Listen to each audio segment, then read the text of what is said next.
नमस्ते, मैं हूं फराह खान और आप देख रहे हैं आज की ताजा खबर। कोरोना के मामले लगातार बढ़ रहे हैं, इसलिए एक जिम्मेदार नागरिक की तरह मास्क जरूर पहने ताकि कोरोना के खतरे से आप और देश महफूज रहे। लोग मास्क पहनने को लेकर जागरूक हों, इसके लिए न्यूज 18 ने एक मुहिम भी शुरू की है जिसका नाम है #मास्क पहनो इंडिया, क्योंकि हर भारतवासी का आज एक ही संकल्प है, कोरोना को हराना है, देश को बचाना है। चलिए आगे बढ़ते हैं। बंगाल में जारी हिंसा के बाद राज्य सरकार के रुख पर गृह मंत्रालय ने सख्त नाराजगी जताई है। केंद्रीय गृह सचिव ने इस मामले में राज्य के मुख्य सचिव को चिट्ठी लिखी और हिंसा की घटनाओं को तुरंत रोकने को कहा है।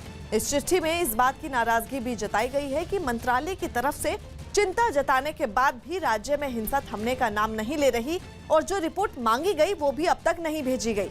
इसलिए बंगाल सरकार तुरंत हिंसा पर रिपोर्ट सौंपे। तो वहीं केंद्र सरकार ने बंगाल सरकार के अब तक जवाब ना देने को बेहद गंभीर माना है। महामारी से मचे हाहाकार के बीच गुजरात के साणंद में बलिया देव मंदिर पर जल चढ़ाने के लिए जुटे कुछ लोगों के खिलाफ पुलिस ने एक्शन ले लिया। आरोप है कि पूजा करने मंदिर पहुंचे इन लोगों ने कोरोना नियमों को तार-तार कर दिया, जो कि सामने आए वीडियो में भी साफ दिखा। सिर पर मटके लेकर सैकड़ों महिलाएं मंदिर के बाहर जुटी दिखाई दी। इनमें किसी ने भी मास्क पहनने की जरूरत नहीं समझी। इन्हें देखकर ऐसा लगा मानो कोरोना दुनिया में है ही नहीं। सोशल डिस्टेंसिंग के नियम से तो ये लोग दूर दूर तक वाकिफ नहीं दिखे। कुछ लोगों ने एक सीढ़ी लगाकर मंदिर पर एक एक कर जल चढ़ाया। ये पानी से भरे वही मटके थे जो महिलाएं सिर पर रखकर मंदिर तक पहुंची थी। इस वक्त की बड़ी खबर आ रही है जम्मू कश्मीर के शोपिया से। वहां सुरक्षा बल ने मुठभेड़ में 3 आतंकियों को मार गिराया है, जबकि एक आतंकी ने सरेंडर कर दिया है। आपको बता दें, जवानों ने पूरे इलाके को घेर लिया है और सर्च ऑपरेशन जारी है।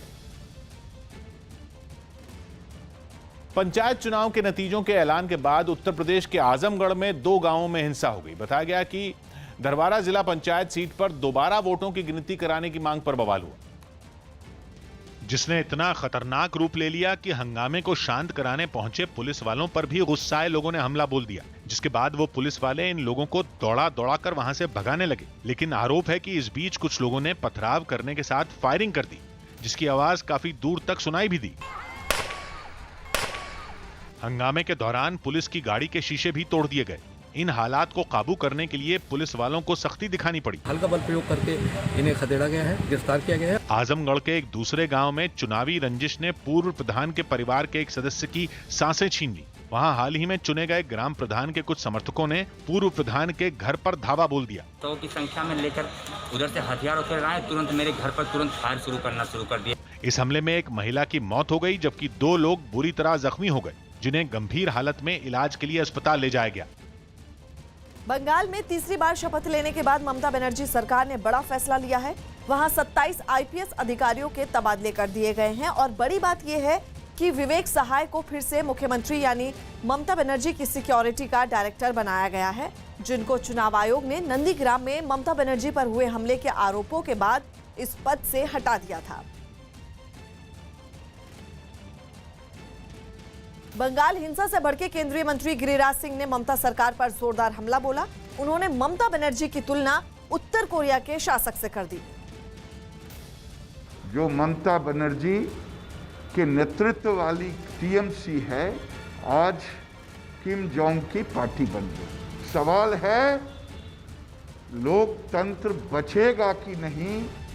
मौसम की मनमानी ने अमेरिका को मातम मनाने पर मजबूर कर दिया। वहां बीते 24 घंटों में 220 से ज्यादा तूफान आए और करीब 4 करोड़ लोगों की जिंदगी खतरे में पड़ गई। खतरनाक मौसम ने 2 लोगों की जान भी ले ली। और मिसिसिपी से सामने आई एक तस्वीर में तो विकराल रूप लिए एक बवंडर राज्य के ऊपर काल बनकर मंडराता नजर आया। मुसीबत के ये काले बादल छटे तो सही, लेकिन हर तरफ तबाही मचाने के बाद तेज हवा और जोरदार बारिश ने मजबूत पेड़ों तक की जड़ें ऐसे हिलाईं कि वो जमीन से उखड़ गए और साथ में बने मकानों पर जा गिरे। टेक्सास राज्य का हाल भी बेहाल दिखा। वहां बवंडर ऐसी बर्बादी लाए कि लोग बेघर हो गए। कुछ मकानों की छतें उड़ गईं तो कुछ ऊपर से नीचे तक मलबे में तब्दील नजर आए। भारी भरकम ट्रक तक ऐसे पलटे दिखे जैसे बच्चों का कोई खिलौना हो। अलाबामा राज्य में तो कुछ घंटों में हुई जोरदार बारिश की वजह से सैलाब ही आ गया। हालात ऐसे हो गए कि अपने घरों में फंसे लोगों को बाहर निकालने के लिए बचाव कर्मियों को पानी से भरी सड़कों पर